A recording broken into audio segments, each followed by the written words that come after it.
Before the war, the world hoped for peace. Cities were rebuilding after years of hardship. Families dreamed of quiet lives and safer futures.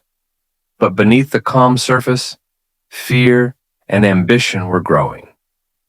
History was quietly preparing another storm. In 1939, the silence was broken. Germany invaded Poland. Tanks rolled across fields and roads. The world watched in shock. World War II had begun. The war spread faster than anyone imagined. Europe burned under relentless air raids. Cities collapsed into ruins. Africa, Asia, and the oceans were pulled into chaos. No place was truly safe. Millions of young men left their homes. Many were barely adults. They carried letters, photographs, and memories. Families waited in silence. Many would never return. The war revealed humanity's darkest side. Innocent lives were destroyed.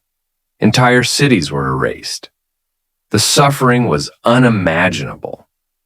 In 1945, the fighting finally stopped. The world stood in silence. More than 60 million lives were lost. Nothing would ever be the same. World War II changed humanity forever. It showed the cost of hatred and the value of peace. A lesson written in history, so it is never forgotten.